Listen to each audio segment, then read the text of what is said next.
Transcription number 136, speed 100 words per minute, start. Now, about the secretaries. Generally, there is one for each department and he wants joint secretaries, deputy secretaries and so on. There is a whole army of secretaries. I do not know how many we have got. It is very difficult to keep pace with the growth of the secretaries in our administration. When the British left, there were a few. Now there are too many.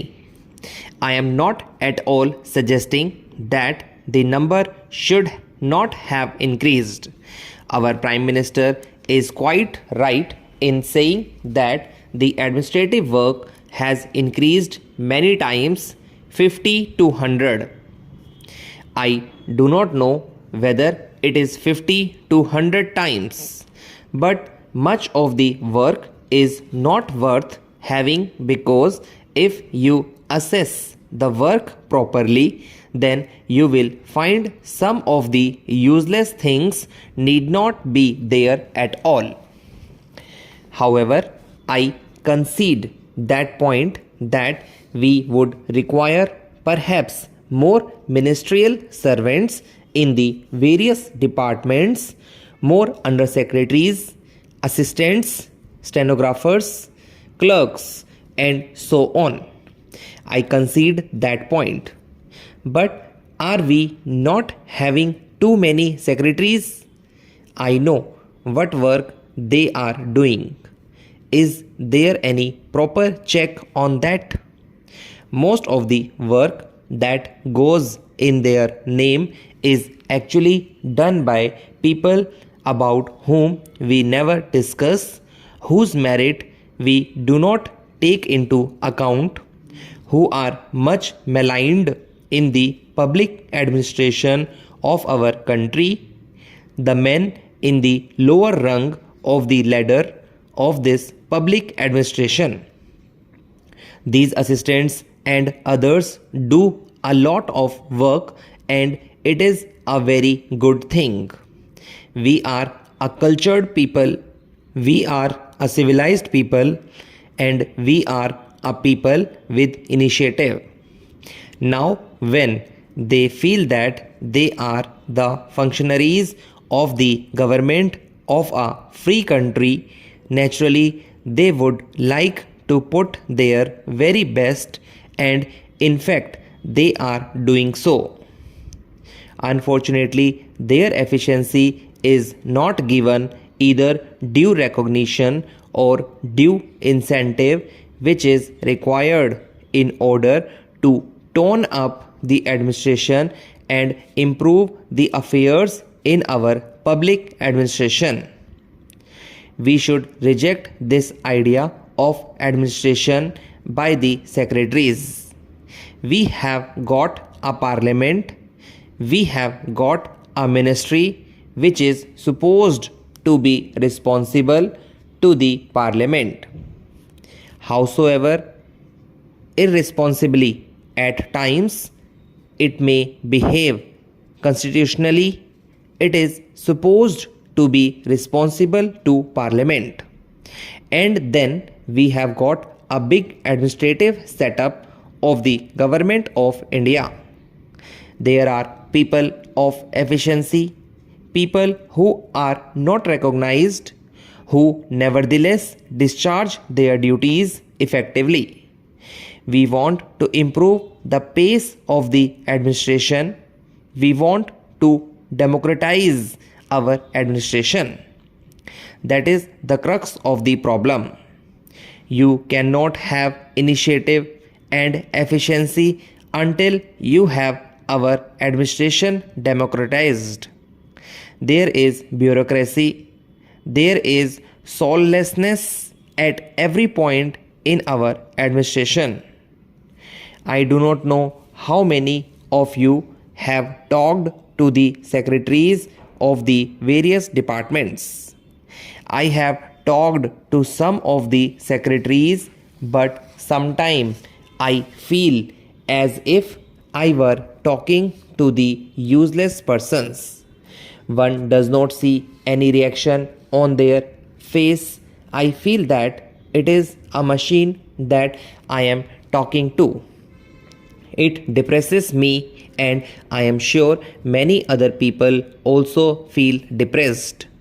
So, all these secretaries of these departments have to be democratized, and they should be responsive to criticism and to the wisdom of the public.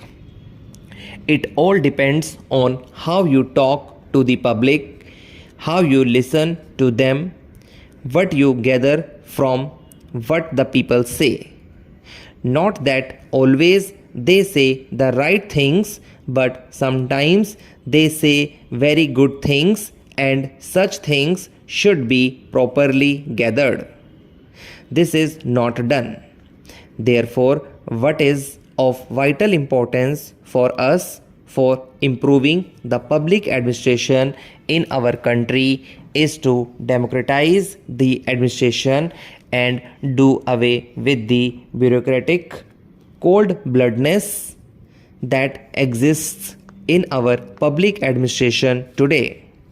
That is of vital importance. I stress it again and again because the crux of the problem lies there. Initiative has to be developed at the lower level by entrusting more responsibilities to the lower officials and by giving recognition to their services and also making it easy for them to work. Their conditions of service have to be improved. Their emoluments must be made adequate to make their life worth living. All these things are important for improving our public administration. As far as the public undertakings are concerned, I am totally opposed to the bureaucrats or representatives of the big money being placed in positions of authority in public administration. There are people, no matter to which politics they belong, who are efficient, who are devoted, and who can discharge their functions very ably in all walks of life. You can find people from among the common folk who could be placed in those positions. Sir, life insurance has been nationalized. What do we find there? It is a public undertaking of great importance to the country. There you have got the same people. The old furniture is placed with some sort of rearrangement, who are willing to supply 24 more ships to transport 1,000,000 odd tons of coal to the south. In this connection, I would suggest that transport by water costs rupees 37 more per ton. Secondly, the coal supplied through ships is not graded properly in the sense that it gets mixed up. When they supply it to industries, the latter do not get the proper quality, and what they get is not up to the mark.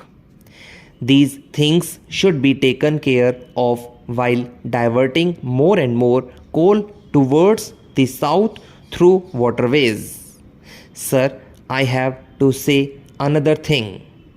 In the Neogi committee, it was suggested that the railways should consider the question of their contribution to the general revenues.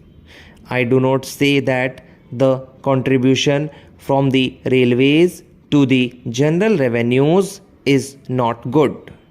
It is quite welcome, but what I would suggest is that the railways can ill afford this much. now that they have increased their dividends.